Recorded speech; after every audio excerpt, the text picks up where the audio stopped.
What's with the shirt? What's with the what? You just need a collar. Well, I just came from the sermon.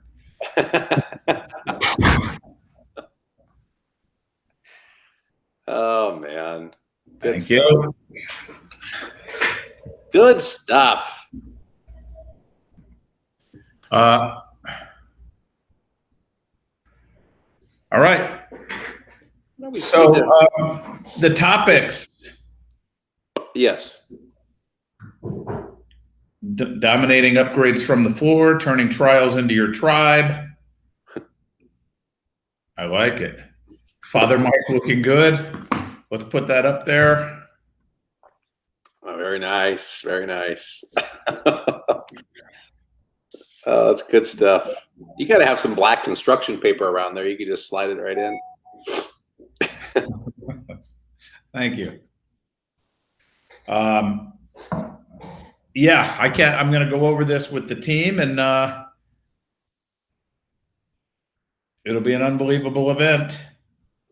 It will be, for sure. Mr. Moore, how are you? Miss Geely, how are you? Miss Geely, will you set it straight for us? Is it Gilly or Geely? I mean, let's just get it out there. Hard G or soft G? That's don't ask a question you don't know the answer to. Hey, thanks, Mr. Moore. Kling. Kling, what's up? Levy. Mr. Levy, Mr. Bolton. Mr. Bolton. All right. Geely. No. Geely. You said, is it Geely? She said it right there. There it is. There, it must have been a delay on. Okay, Geely. So I don't ask a question I don't know the answer to. Das. Okay, guys, this is going to be a good one. A barn burner, if you will. Why do students quit? And there was a post out there in Facebook land. I laugh at that. I don't know why. And my goodness, we had, I don't know, 80 comments. I don't know what's up there. But it's a serious topic, right? Because you can't possibly retain students unless you know why they quit. That's a very good point, Metz. That's a very good point. Thank you, Abbott. And the people that don't think they have students that quit will not show up today and be on here. Because there's a lot of those people too that think, oh, we keep everybody. Everybody stays. Yeah, well, people think that the majority stay and the majority do not. I mean, just look at how many people you enroll and how many. I mean, the majority do not stay in martial arts for life. There's an end for most people, right? They stop training. The question is why? And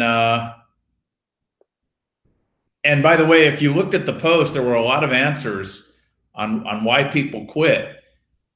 But what we want to do today is try to simplify this for you on why students quit and help you be better at retaining your students and retention. But Shelby, our social media director, said there was a lot of good answers, and she wanted me to go over some of the responses that we had on why students quit. Some of the people up there that made comments says parents are the quitters, right? Not the kids. If you work with children, other sports, can't afford it. Same reason a kid chooses candy over fruit. Same reason people drop out of college. There are controllable reasons for quitting and uncontrollable. Try to keep the controllable people. True, karate caters to needs over wants and inevitably has a lower retention rate because it's more challenging. Kids are not accustomed to working hard these days. These are all comments from you all, right? From the industry here. Right. Because McDojos don't provide growth for the students. That's funny. It gets boring. They can't train with their friends probably as easiest as some other sports. Because you failed to deliver what you promised or presented in marketing, kids have so many more activities available to them these days. Somebody put a quote in here, 1 out of 20 students get their black belt. Takes a special person. People quit things. They don't quit friends. You're not being a real friend to your students. Creepy. No, I'm only teasing. COVID.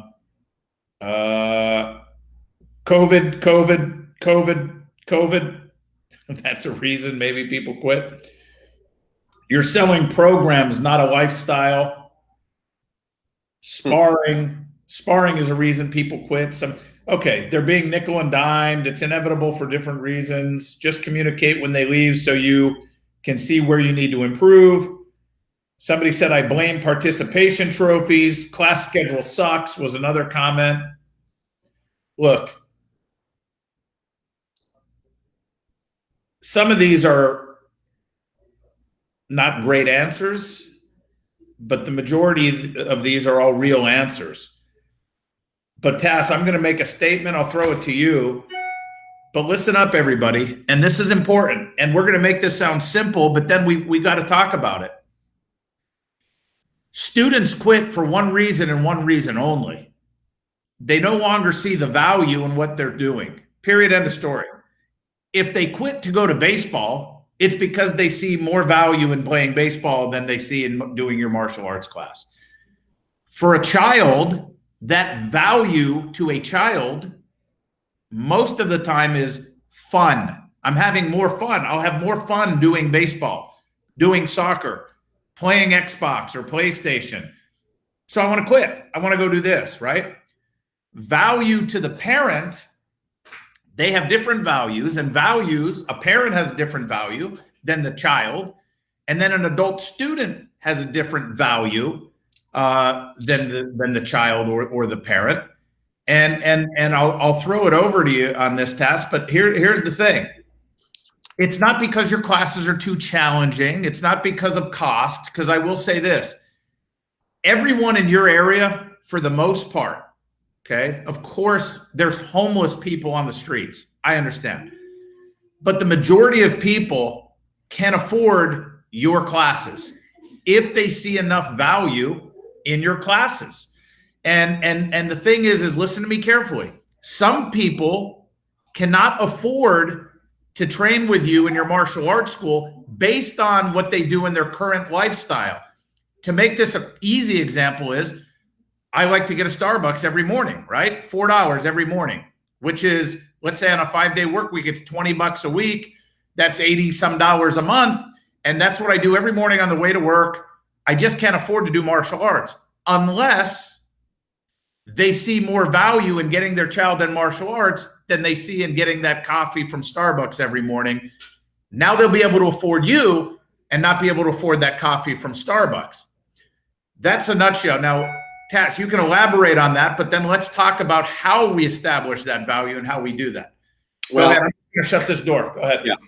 You know, I think mindset is also a key here for everybody. Now, there are legitimate reasons why people quit. You know, people get relocated for work. There are some legitimate reasons, but I think it's important that everyone understand your mindset is very important, right? So if you keep blaming everybody else, you blame the parents and you blame soccer, you blame baseball, or they're lazy, or they don't want to do. When you keep pointing the finger at everybody else, you're never going to come up with a solution, right? So as hard as it may be, and I learned this a long time ago, and it's still frustrating, right? But when somebody quits, take the finger and point it to yourself and figure out, what can I do, or what could I have done to keep that person here? And find a way. And I think if you understand and look from it from a perspective of a doctor that's asking questions, right? Someone says, well, hey, we're going to cancel our program. We're done. And then some of you are saying, well, look, we do programs and we don't do cancellations, and what's going on? And you're going to maybe try and figure out, or some of you may just say, well, okay, fine. Here's the cancellation form. It needs to be filled out, sent back, certified mail, blah, blah, blah, whatever. Here's our cancellation policies. whatever it is, and maybe you don't even talk to them about why they're canceling. You just give them the cancellation form. And look, you have to have conversations, and you have to ask questions, and then you have to ask more questions, because when you ask questions, you start to uncover things, and then you can be like a doctor. It'd be like, hey doc, I've got a sore shoulder. Well, here's some prednisone. Here's this. Here's that. Here's this. Just go take a bunch of it, and you'll feel better.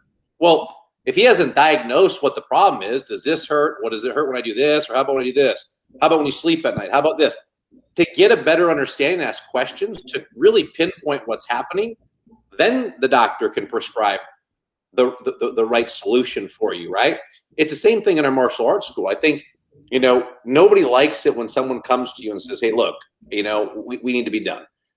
That can be a very uncomfortable situation for you, because they're wanting to be done. You're wanting them to stay.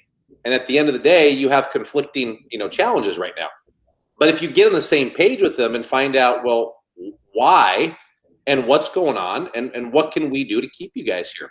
I think you're going to start finding a lot more solutions. So the number one thing I would tell you guys to do is this. When someone says they want to quit, really dig in and ask why. Forget about the fact that, no, you're tied to a contract, or we don't do this, or we don't do that. Just have a human-to-human conversation and be empathetic. I'll give you an example. We had a family, in the last 4 weeks, I guess it's been, we had a changeover in program directors, right? So our program director left and went to a different job, took a different job with family. So I stepped in for a while, and there was a parent that came in, and she said, hey, we talked to the previous program director, and we're done. We can't do this anymore. I said, okay, hey, no problem. I said, tell me what's going on. And she proceeded to tell me that she lost her job back in February. They're out, because of COVID, whatever the reason was. She lost her job. End of the story, she lost her job, and she can't afford classes. Is that legit? I mean, some of you would say, well, of course she can. They just got these big stimulus checks, and they got this, and they got that. Yeah, maybe you're right. But at the end of the day, when I asked her the question, well, let me ask you, are finances the only thing getting in the way of you guys keeping, the kid's name was Jackson here? Yeah. Well, then let's work through that together. And listen, it's not a handout, it's a hand up, and let me see what we can do for you. And we work through that, and there's tools that we have to be able to do that, but we work through that with that prospective student. And guess what? They're not going to be jobless forever.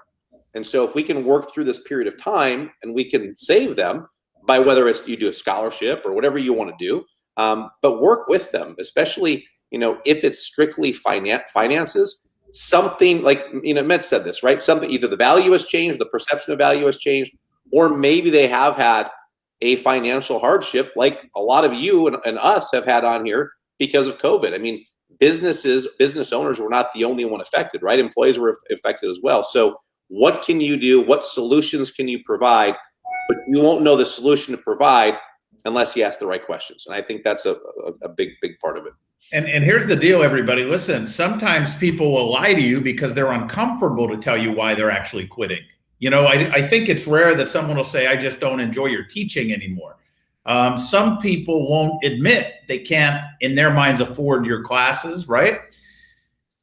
But like Mr. Yates, let me just address this. Activity value versus sport value versus educational value, which has the most value to a parent?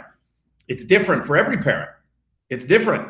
And this is why you need to know your customers, number one. And by the way, is as easy as that sounds, I would write this down, because you may know this, but if you ever get to the point where you have people that you hire to help you, you want to make sure they understand this, right? So you need to know your customer. From the moment they walk in the door, that's why we teach the 4-step enrollment system, with step 1 being not how many stripes you have on your black belt, not how long you've been training, not how many world championships you have. The first thing we do is tell me a little bit more about yourself or about your child, if it's for a child. We need to understand, what would you like to see yourself or your child get out of this program? Tell me a little bit more about you. I need to understand that, right? Then I need to put that in a file. But whatever they tell you, I need to lose weight, I need to feel more confident, I need my child to have more discipline, I need my child to have more activity, physical activity, whatever it is that they say, You then have to ask them why. Well, why? Why that? Tell me, right? Because now that customer is going to paint a picture and really think about why they really are wanting that for themselves or their child. Okay. Now, as you progress, as your student or your customer progresses through your training, through their training, Damien here said, if you lose connection with your members, they'll lose connection with your club. It's on us, not them. You're absolutely right. You cannot give everybody the most attention the day they enroll with the smile and talking to them and this, that, and the other. You get them enrolled, and now they're just coming to their class, and you may say hello every time you see them, but that's as much attention as they get, and they never get the same amount of attention as they did when they enrolled. You got to take care of your customers and your students, and we have systems to make sure that we do that so it's not overwhelming. You know, I'm sure a lot of you have heard of 246 calls. We talked about that earlier this week, Tass, on some meetings. Right. You know, where you're touching base in the first 6 weeks of a student's journey into your martial arts. But then you have to have set progress checks. You have to touch base quarterly with every single student just to see how they're doing, a customer service call.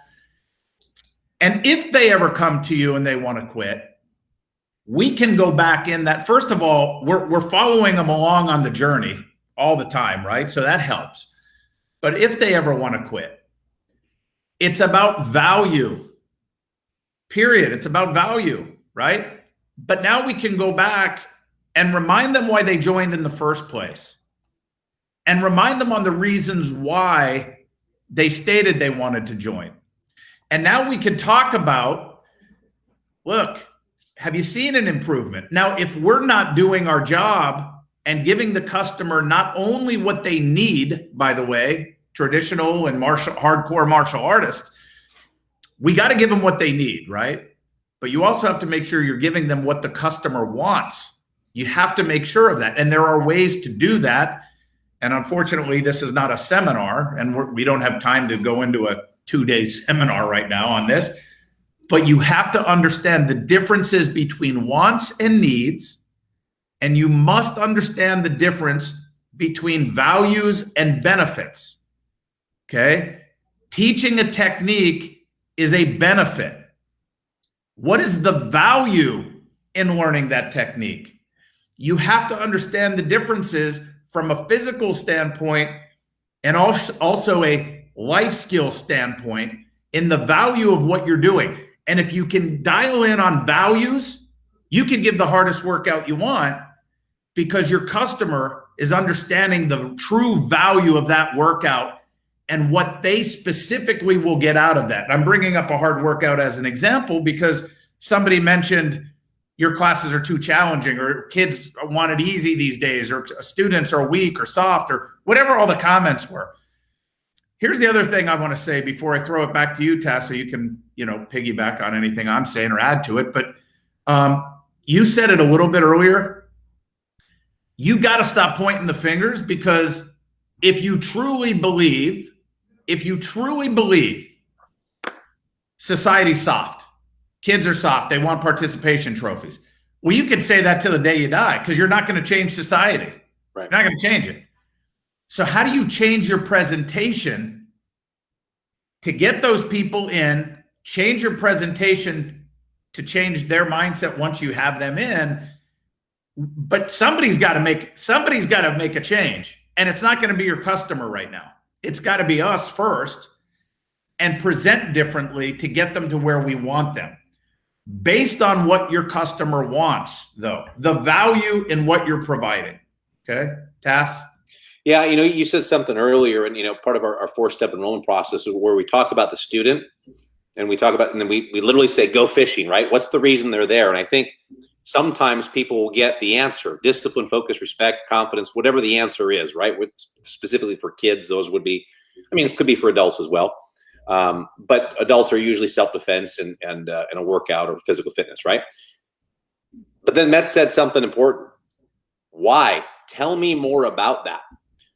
Because psychologically what happens, and I think for a lot of us, when we, for lack of a better term, when we sell or when we present our program, and someone says, well, look, my kid could really use some discipline. I remember years ago, I said, you know what, Mrs. Smith? And so I went on. I started talking. I didn't ask why. I started talking. And I said, you know, Miss Smith, that's great. A lot of parents come, for the same reason, da, da, da.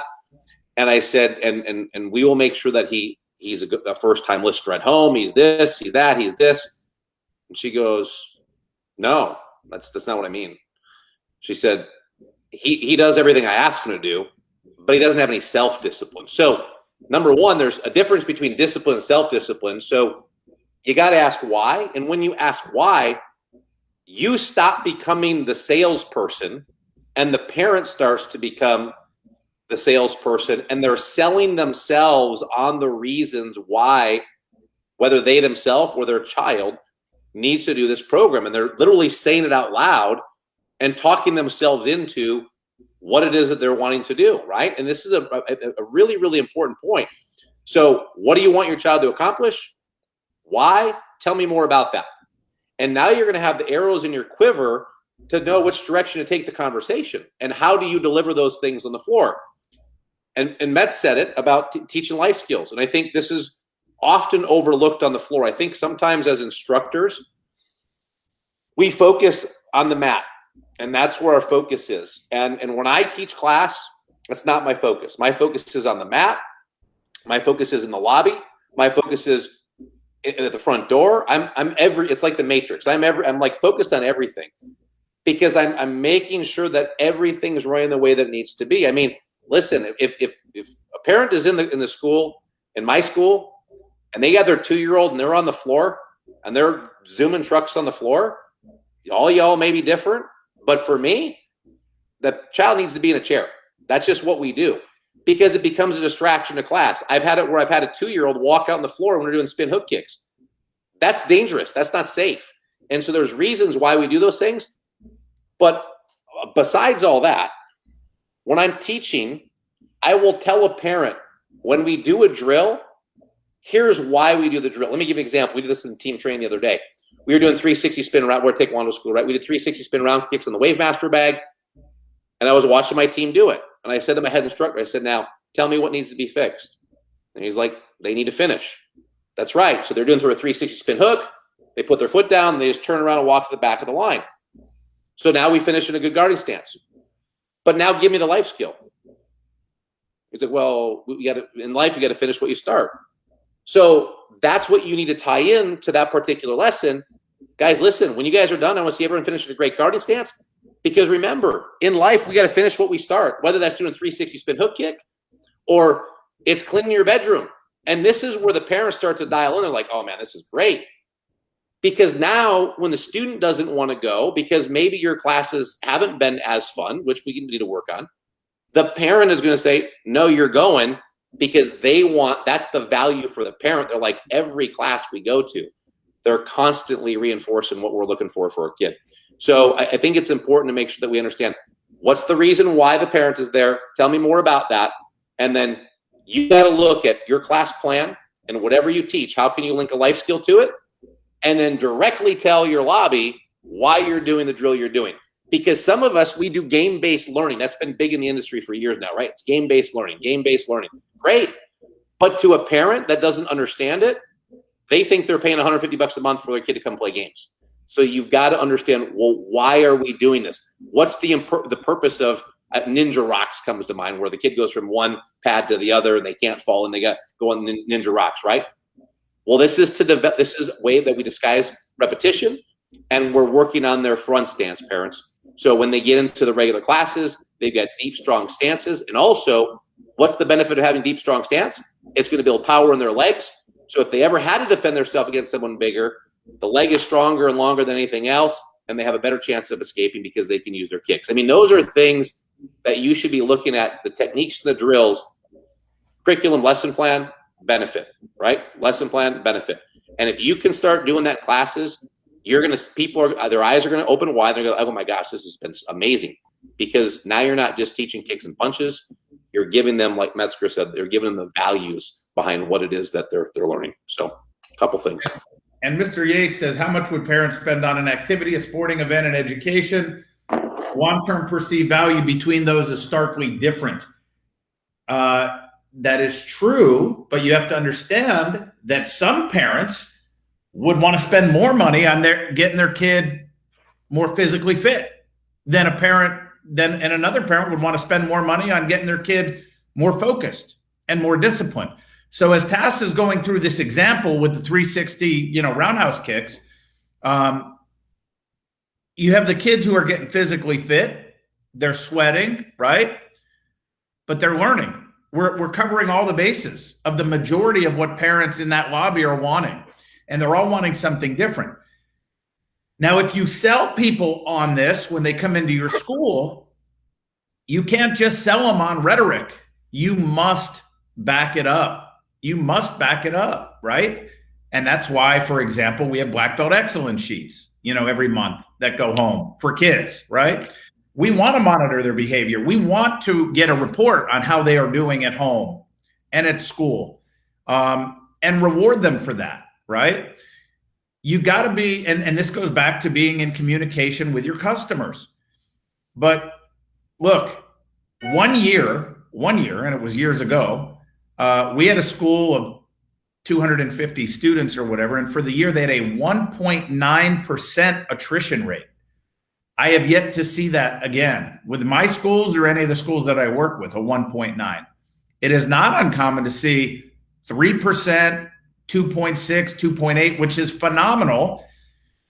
But the numbers don't lie, guys. The numbers don't lie. If your attrition rate is high, stop blaming everybody else and go look in the mirror and fix it, because the community is telling you something. Right? And we got to make a change. We got to fix it. But you can have your cake and eat it too. Be true to your art. Be true to your hardcore or not as hard or whatever you do and whatever you teach. You got to tweak the presentation and be able to sell those values and the benefits of your program to get your students to perform and do what you need them to do, because you know what's best for them long term, right? The parents don't. The students don't. Even an adult student does not.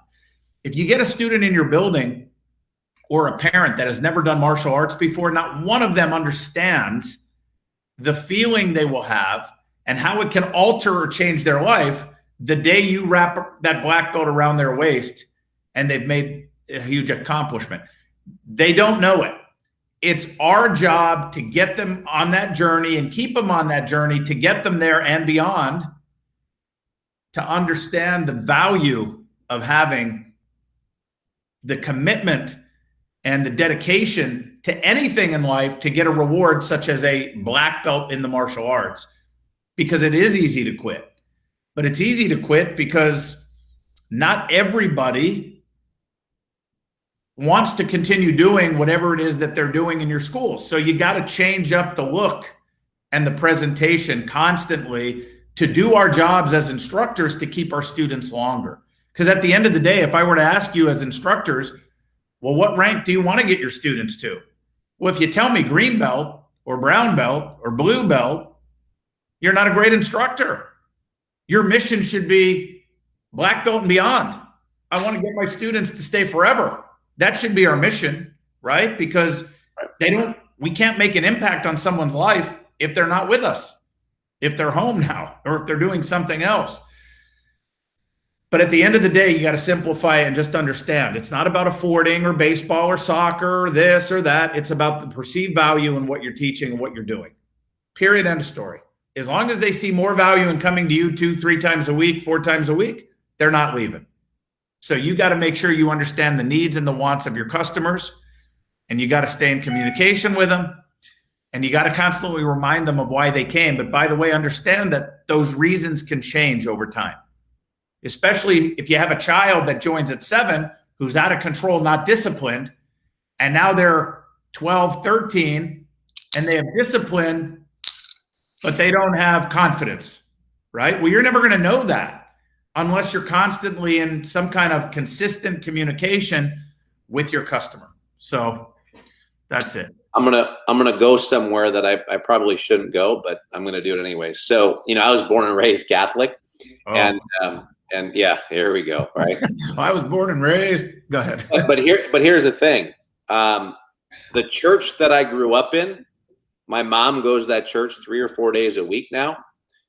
That church is dead. Like when I was a kid, the church was full. There's nobody at that church. And in my belief, right, is not because there's less Catholics.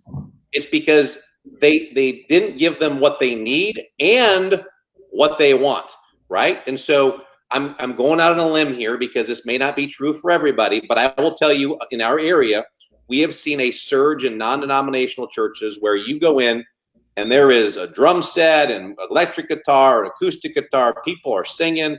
They're doing all this stuff. They got lights every week.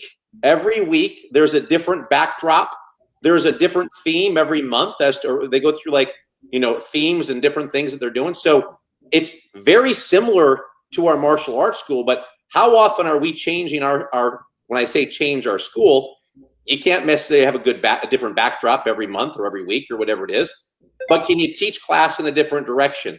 Can you put some music on in some of your classes? Can you make it more exciting? Can you do both of those things? And when you see droves of people where the Catholic Church is now empty and now these non-denominational churches are packed and they're going up all over the place, well, what's the reason why? I mean, maybe they're McChurches, like they don't really teach like the right way. Like that's the same example that I hear, as I'm thinking this through, I'm like, this is exactly like martial arts schools. It's no different, man. So are the real true religious, believers are like, well, you can't go to non-denominational because that's just not the right pathway and it's not going to get you to where you need to go or where you want to go. Who's to say that? Like, they're impacting, influencing more lives than the Catholic Church is right now in my area, by the way. Some of you may be in big areas where that might be flip-flop, right? But it's understanding what the customer wants, what they need, and church, say it here, is a business like every other business. So it's important to take a look sometimes outside the industry and look, what are other places doing, what are other people doing, and how can we implement that? If I see a large number of people gathered somewhere, well, why? What's the attraction? Why are they here? What's the experience like? Can I provide those experiences in my school? I mean, some of us have been in the same black belt with the same white uniform on for the last 20 years. And we teach in the same spot, the same day, every class, day in, day out. And that just gets boring. And you got to mix it up. And whether that's we have guest speakers, well, we have guest instructors, right? I mean, what can you do? What parallels can you draw to some other successful businesses? In this case, I'm using a church as an example that you can take and you can inject into your own schools and make your school more exciting, more fun. By the way, that's a perfect example because they're not watering down their religion. Right? They're just presenting it differently. Are you, that McDojo term, right? I guess that's a term used for schools, in my opinion, that nickel and dime people that watered down their system and just give away belts, or that's my thought, But if you walked over to a martial arts school that had 400 students that was playing music, right? And all these students, and you're a broke school owner or a school owner who's struggling, would you automatically defend your reason for not struggling and automatically call them a McDojo? A lot of people out there in our industry would, when it's just not true, right? I haven't heard the term McChurches. I haven't heard that term, right? But Tash, you're exactly right. I mean, there's a church here. I know my parents went for Easter service. And you know what my mother said after the service? Oh my gosh, the music was unbelievable. The music and the lights and the production was unbelievable. I said, well, that's just a way to keep everyone engaged, right? In the message that they're trying to get out, which is not a bad thing. It's not a bad thing because they have their mission is spread the gospel, spread the word, right? So however you could do that effectively to hit more of the masses, do it, right? Stay true to your art. Stay true. But present it differently so you can hit more of the masses and get more engagement. So on the same topic, Metz, I mean, I know you're born and raised Catholic, right? You go in, you stand, kneel, sit, da-da-da. And then it was literally, this is like the curriculum, right? Like, open the Bible, here's this. We're going to do this gospel, we're doing this, we're doing that. Everything is right from the Bible. Very, very few stories. It was just follow the curriculum and teach And that's what it was. Well, at the non-denominational church, there's certainly scripture, but then guess what? The pastor tells a story and relates it to everyday life, which now becomes relatable to people, and more people can relate to that, as opposed to just listening and then having to go to Bible study to figure out, well, what does all that actually mean? And that's like the difference between teaching just your curriculum or presenting your curriculum in a way that makes sense to everybody and why they should be there.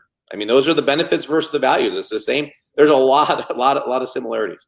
Yeah, I like this comment. And by the way, look, maybe they can borrow some of Metz's shirts and get more members. Obviously, guys, martial arts work for my confidence. Because I wear what I want when I want. Period. End of story, right? But Cass, do you like these shirts better than my 25-year-old structure shirts or sweaters? There's no, neither. I mean, Neither? Yeah. Really? Yeah. Have I changed since you've been telling me that for 2 years? Oh, no, not at all. No. No. He just keeps doing it. I own it, baby. Hey, by the way, look, I want to put this up real quick. This is important. McDojo or not, I only focus on another club to learn if I think they're doing something better. So let me just tell you, hey, Mr. Harfield, listen, you, sir, not anyone else on here, but I hope you join us for this. I wish I knew the link. So next week at 1 Eastern time, 5-day intensive. We're going to do 5 days, myself, Shane, and Chris Rodriguez.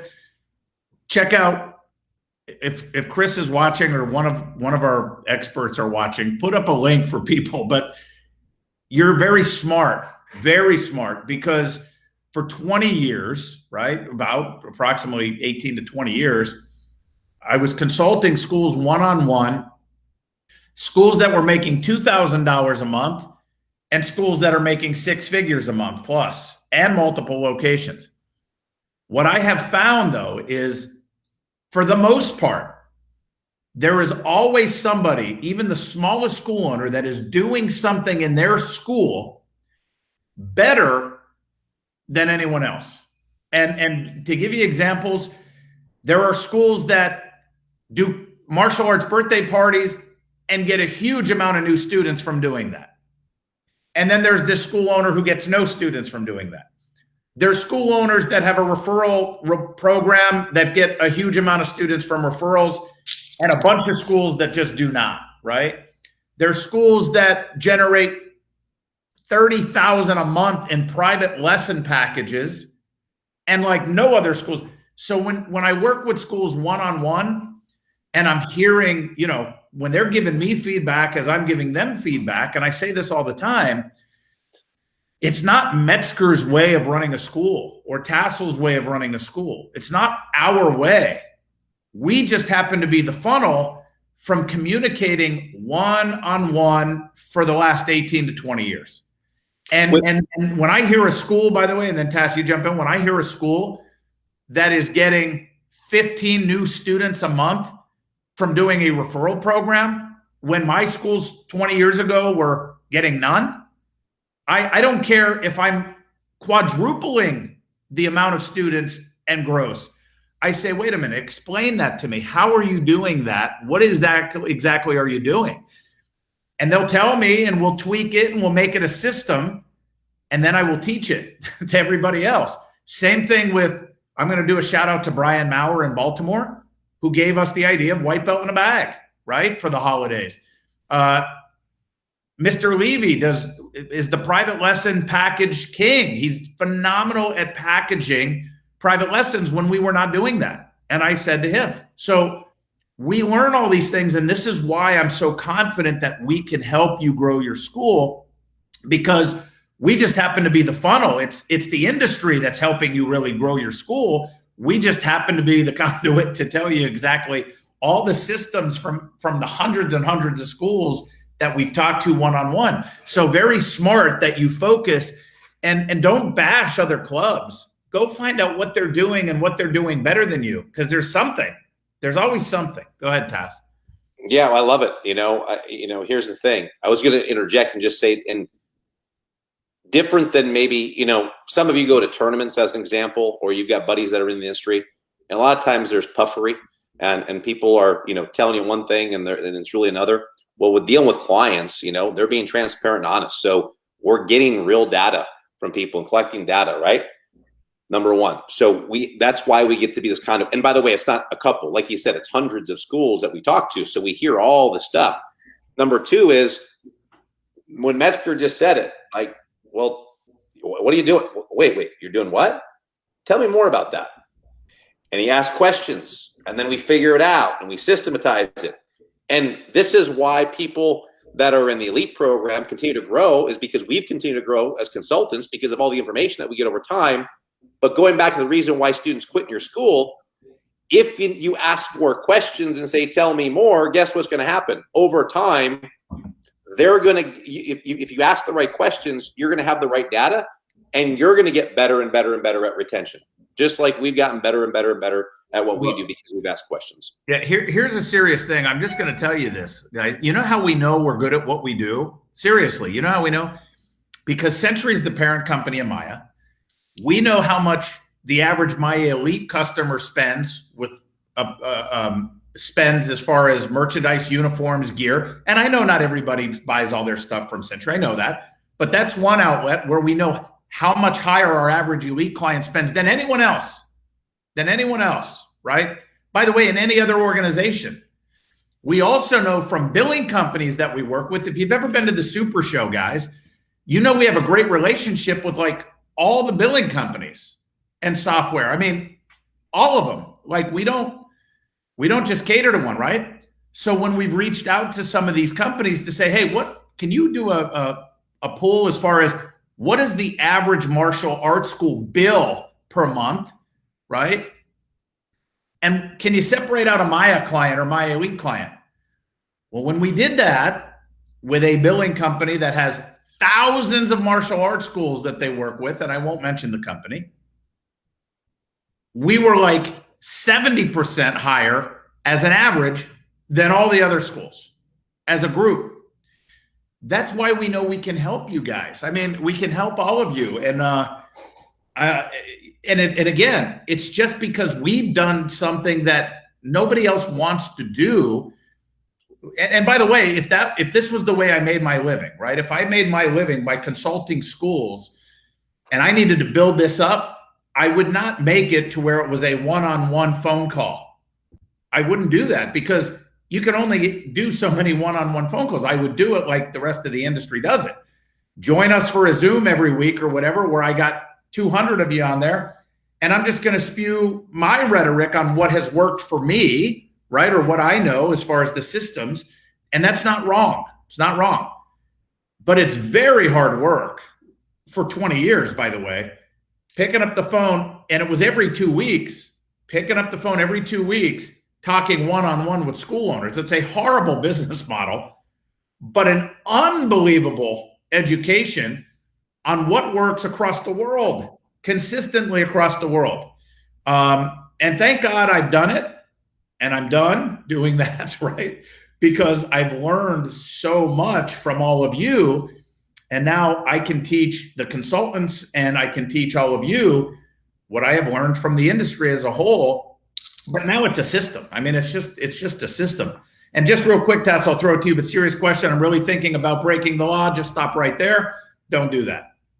Yeah. Don't break the law, right? But you're asking about in Ontario with our stay-at-home order, what else can I do? Yes, I still do online. You do what we did. We continued virtual classes. I mean, I'm not going to tell you to break the law, right? Because by the way, that's not a great life skill or example for your parents or students who may frown upon that.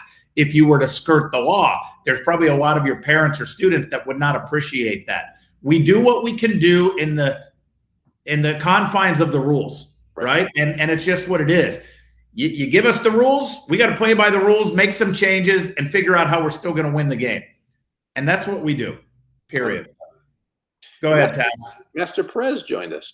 Yeah, man, I agree. I think, we just all really need to take a good, checkup from the neck up and find out, where, if you can find out and pinpoint where you're losing students, that's even better because you know what you can adjust. But what will you do today to go out, make your classes more exciting. And, you know, Metzger lives down in Orlando, Disney World, right? I mean, if he goes to ride the roller coasters, guess what? He rides the same roller coaster 50 times in a row. Even fun gets boring. So you've got to change things up. You've got to make things exciting. And you can, and if you're brave enough, then ask the parents in your school individually, not as a group, right? But individually. Hey, Mrs. Smith, how are you? You know, in general conversation, or if they're coming to you for something, sign up for a parent night out, whatever. Hey, can I ask you a question? Sure, anything. Listen, if I could wave a magic wand and change one thing about our school, what would it be? And just start getting feedback. Well, your bathrooms really need to be cleaner. Or I love a baby changing station in the bathroom. You don't have to listen and execute all those things, but know and listen to your customers. I mean, some people say, well, look, surveys are dangerous, right? They're not dangerous. It's just you have to understand how to present it. And if it makes good sense, you got to be able to, you know, say, hey, that actually is really a great idea. I didn't even think about that. And then take action on it. But that's a great question, especially start with people that you have a good relationship with, you know, in your school, and just ask them, look, if there's one thing, if I could wave a magic wand and change one thing about the school, what would it be? And some parents are going to say, we would just love to be here more. I say, other than that, Mrs. Smith, if there is something that you found that we could improve on, what would it be? And for a lot of us, that's a hard question to ask. And once you get the answer, don't defend it, just absorb it and understand it, and then figure out, is there something that you can do, you know, to move down that path and potentially make some adjustments. Now, when I say that, I also want to be mindful that I'll use summer camp as an example. You have 30 people in summer camp, and a parent comes in and says, well, I understand my child watched, you know, a movie for 90 minutes today, and it was one parent. You don't just stop watching the movie or change your whole lesson plan because of one parent, right? When it's working for 29 other parents. So that's the you know, the paradox of the two. But I think it's a great thing, a great lesson, great question to ask. I think if you ask honestly and openly and say, you know what, listen, that's great feedback. Let me bring it back to the team, and, you know, we'll see what we can do. I think those are great questions to ask. And by the way, Ms. Chapity, is the question retention really about the relationship you have with your students or parents? No, that's really part of the answer.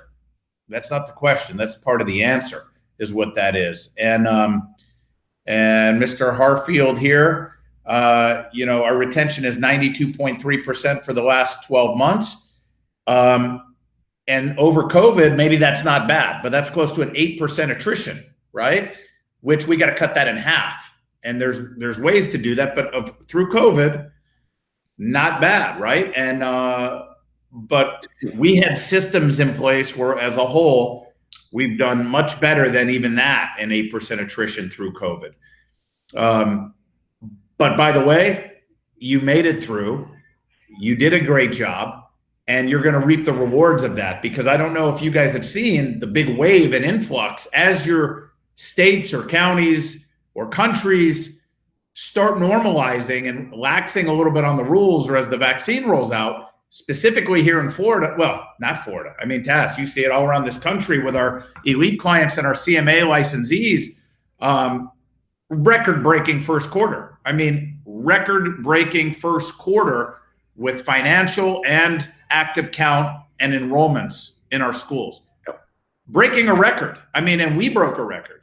First quarter of this year, and we've been in business for 30 years, and it was the best quarter on record. I mean, so take advantage of this wave, but part of that is don't do all the hard work of getting this huge influx of students just to lose a majority of them, because we don't understand the retention aspects, the values, the benefits, the wants, the needs, and understanding that at the end of the day, it boils down to, do your customers see enough value in staying with you? Period. That's it. That is it.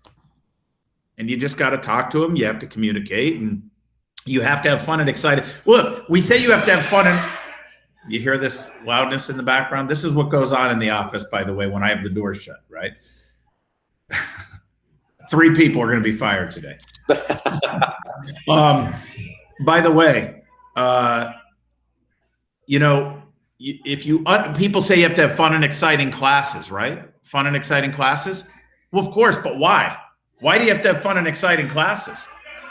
To what? Keep your students engaged, because they value fun. They value excitement. But that's just part of retention.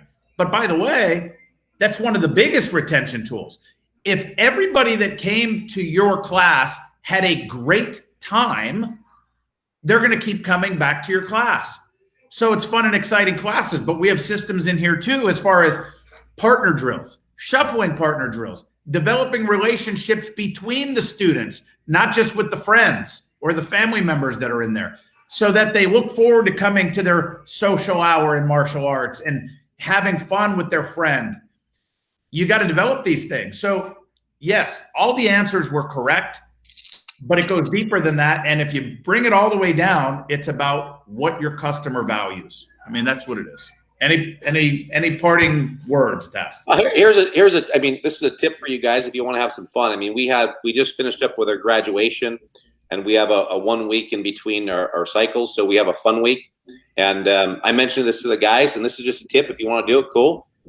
But they blew up balloons, so they blew up, I don't know, 150 balloons, whatever it was, and they had the kids come in, and they had the kids draw something on the balloon to start with a Sharpie. And then the goal was they were kicking and punching the balloons during classes, which when I came in, everybody was laughing. Everybody was smiling. And the only thing that I had mentioned was, we'll make sure that the parents understand what is the value of kicking and punching the balloons, right? This is going to work on focus. It's going to work on agility, because when you hit the balloon, you got to move and wherever it starts to land, you got to get it before it goes on the ground. It's going to focus on speed. So this is just a fun way of disguising that repetition. And everybody, and the instructors included, were all smiling. They were all laughing. They were all having a great time. And that's an example of something that you can do, not on a regular basis, but on occasion in your classes, to inject the fun, but also make sure it's not just fun. That's the value for the student, but what's the value for the parent? And that's where you want to talk about the precision, the speed, the focus, all those things. And put it in context. You did this after a graduation, and it's your fun week.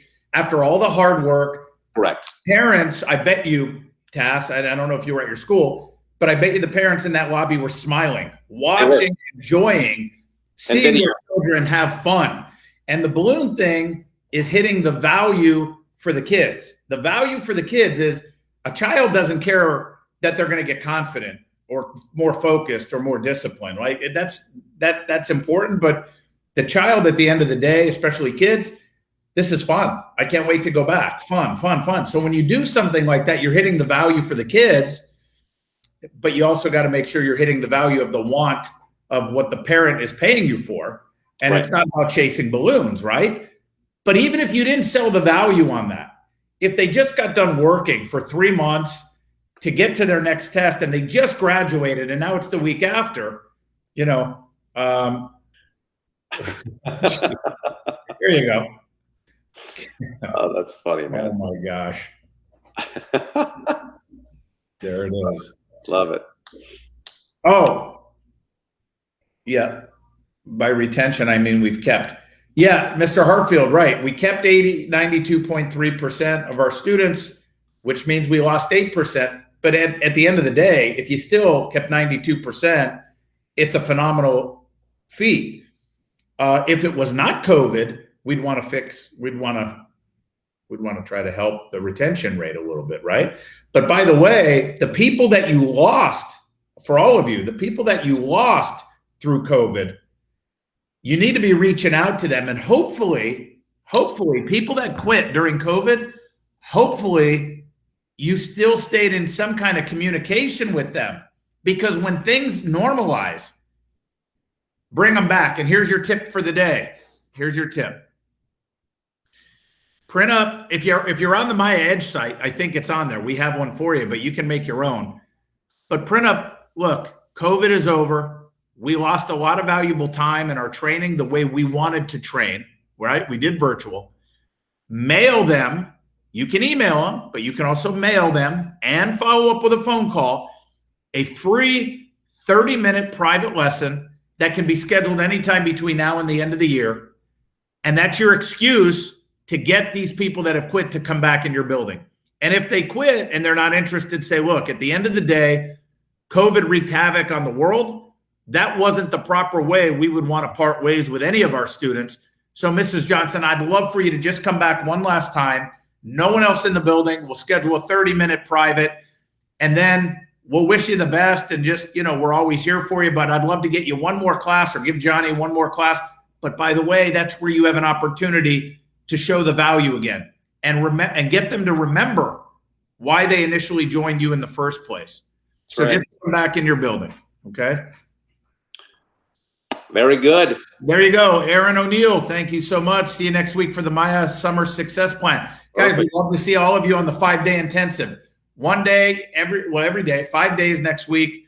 We're going to give you a different strategy and a different tip and not giveaways, but the tools you need to make sure your summer is successful. For those of you who do not want to run full-day camps, and even if you're running full-day camps, if you want to generate extra revenue on top of that, you can. I personally, we don't do full-day summer camps, anymore like we used to. We used to do that all the time for years and years. And I figured out a way, how can we make this easier and generate a ton of revenue without having to do the full-day camps? And that's what we're going to hit next week. So, look, the link, I wish I had the link. Tass, put up the link, can you? Oh, man. Let me see if I can find one. Give me 1 second here. If I go to Maya Hub, it might be there. We're not marketers for you guys. We really want to bring you does anybody here have the link to the 5-day intensive? We want to bring you information, and we get yelled at every time because we're not selling you, on these things, but I know that they'll help. And the next foundations call is next Wednesday. Let me just tell you, Wednesday at 2 p.m. Eastern time. And the Maya Summer Intensive is 1 p.m. Eastern time. So next Wednesday, 2 Eastern. And by the way, if you want to join us, click the link. We'll see if we can put up the Maya 5-day intensive so you can join us for the 5 days and get all the tools that you need to generate some stuff here. Is this it? Did you find it? Is this it? Aaron O'Neill? Summer Success, martialartsoffer.com. Join the success plan. Okay. Maybe that's our competitor. That's funny. Try that link, everybody. If you want to. If that doesn't work, then just Facebook message Metzger and we can find it. We'll find it. We'll get it together. Private message us. We'll get it to you. No Metzger Tassoul show next week. Why? Because we're going to be doing the Summer Success 5-day intensive. So we're going to miss a week of the Metzger Tassoul show, guys. But thanks for tuning in and joining us.